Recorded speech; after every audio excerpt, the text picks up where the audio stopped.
Nossa equipe está conversando com a equipe do pré-candidato Ciro Gomes para uma entrevista.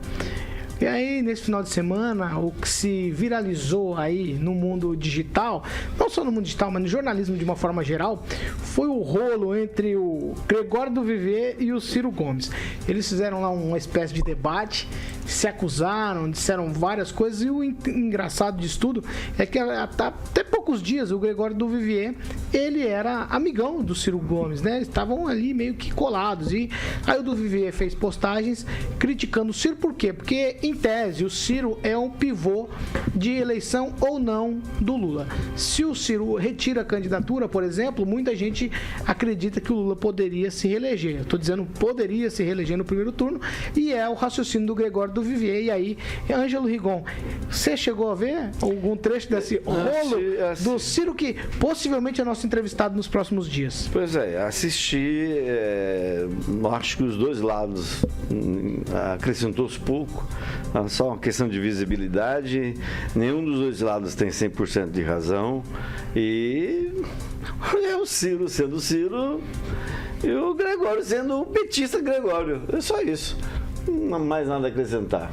Eu acho que ele tinha que continuar humorista só. O Gregório. Eu gosto do Gregório como humorista. Como político nessa área aí?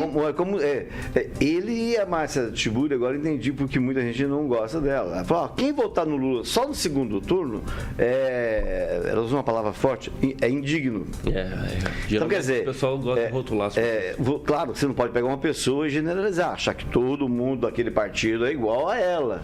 Mas é um absurdo que esses lulistas de mais à esquerda ainda fazem, porque isso é ir contra o que dispõe a política, que é conversar, né? Quer saber que quando você tem uma missão, ela é mais importante do que um projeto pessoal. Eles não têm essa noção. Pamela?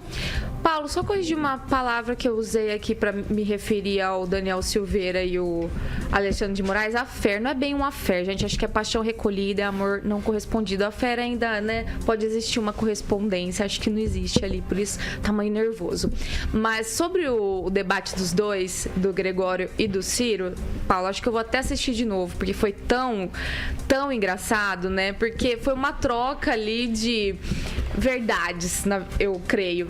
Muita coisa assim que o Gregório precisava ouvir, né? Realmente é difícil a gente levar a sério muita coisa que o Gregório fala, né? Ele é um fanfarrão, fala que não precisa da polícia, né? A cannabis resolve tudo, é aquele posicionamento dele de sempre. E o Ciro jogou muito isso na cara dele, né? Falou o mal que o Gregório faz para a juventude nesse sentido e em outros, né? De defender certos posicionamentos políticos que na minha visão já era, mas na deles, né, pessoas que se dizem tão tecnológicas, né, geração 2000 e defendem socialismo ainda, a gente sabe que não funciona em lugar nenhum.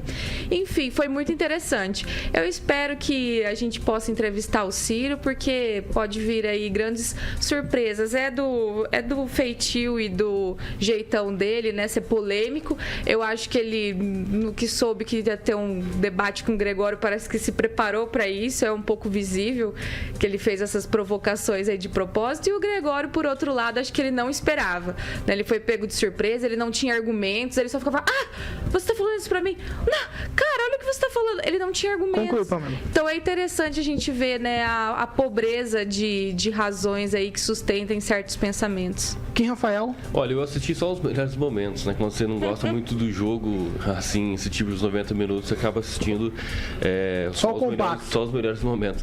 E o que me chamou a atenção foi o Ciro realmente falar sobre o Lula e corrupção, etc, sendo que o próprio, né, marqueteiro dele, João Santana, foi delator, né, da Operação Lava Jato, que também pagou aí sua pena. Então, bom, não há diferença entre o Lula e o João Santana, né? Eles estavam na mesma operação, então não tem muita razão no que ele realmente disse ao Gregório. E é justamente uma coisa interessante que o Rigon colocou, é que, como humorista, o Gregório é muito interessante, né? Mesmo ali contra, às vezes, Bolsonaro, contra outras personalidades, ele faz o humor gerar, né, querendo ou não, algumas reflexões. Então, acho que poderia continuar fazendo a mesma coisa e não entrar em debate novamente, mas está aí a liberdade de todo mundo, né, em exercer seu politicamente correto aí no sentido... Ou incorreto, no caso do Gregório. O dele é incorreto, exatamente. Não, e falando em Marcha para Jesus, o Ciro fez críticas ao Gregório, falou assim, olha, essas piadas, esses ataques que você faz contra a Santíssima Trindade, você acha que está ajudando o Lula, mas você está ajudando o Bolsonaro. Então ele fez colocações muito interessantes e que se refletem em todo esse movimento aí que a gente viu no fim de semana.